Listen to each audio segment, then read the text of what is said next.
wondering why you always end up with emotionally unavailable people, then here's the tea.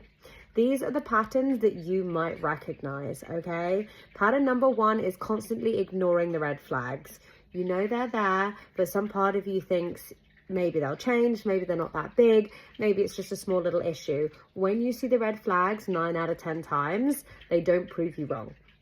Number 2, the other pattern that we see quite consistently is people thinking that excitement is attached to inconsistency. So when they chop and change their behavior, you think that that's excitement and you mistake them excitement for butterflies and love when actually it's anxiety, okay?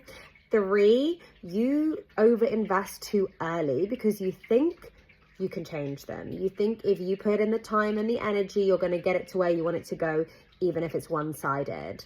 And finally, think emotional distance is mysterious and exciting, and that if you just work hard enough, you'll be able to prove to them that you're worth the energy and the time. If these patterns are things you are doing, you need to stop and reshift.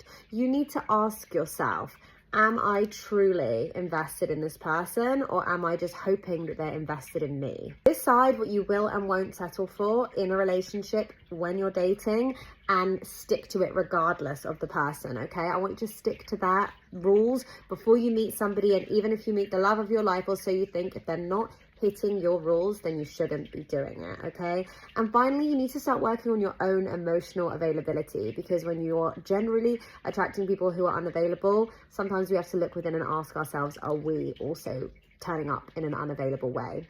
If you recognize this, if you found it useful, give us a like and a follow for more tips around dating and love.